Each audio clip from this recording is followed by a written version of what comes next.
students there who are going to fight with you shortly. We'll come to that in just a little while.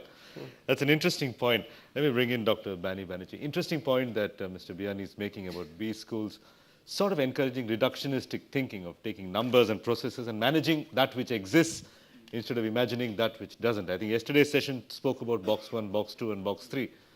Managing the present, forgetting the past, and imagining the future, I think, broadly. You were talking about something called abductive thinking, which is not necessarily based on what exists or facts that exist. Would you tell us what this shift is all about, from reductionistic to abductive?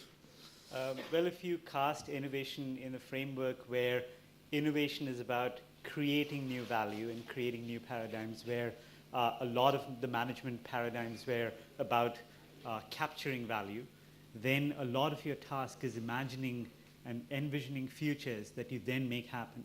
So abductive thinking is opposed to inductive and deductive thinking in the way that it's the logic of the possible.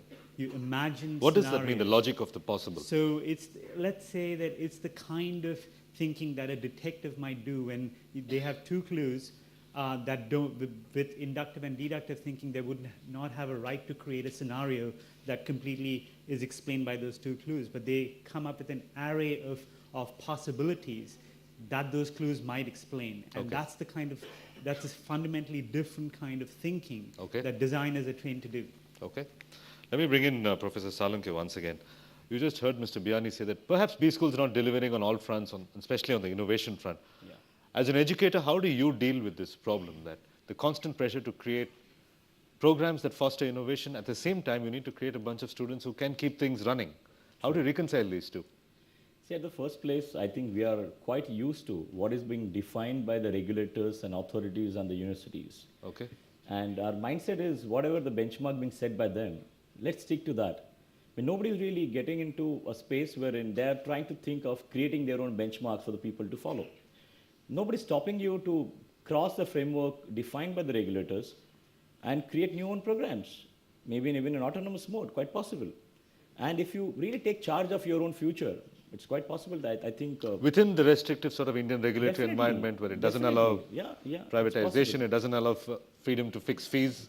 Absolutely. It's possible to create these institutions, you think? Definitely. Still, it is possible. See, if you try to probably, surrender ourselves just because there's some kind of notion being created by the government or other bodies, then it's a different story. While they are trying to do positive in their own sense, respecting that, but at the same time, if you could still create our own benchmark in different programs and working closely with the industry, that's possible. And one of the brilliant example, in fact, we happen to work with the Future Group, happen to work with ICICI Bank, and a couple of other companies. And they're given us a tremendous scope to work with them, to learn from their practices, to have that rub-off effect, positively on our side. So you think one way to do it is an industry interface. Mr. Biyani, do you agree? Greater industry interface with the B schools would help? I think B school needs innovation now. B school needs innovation. So we need to innovate on the act of innovation. Absolutely. All right. On that note, I'm going to go to Professor M.R. Rao once again.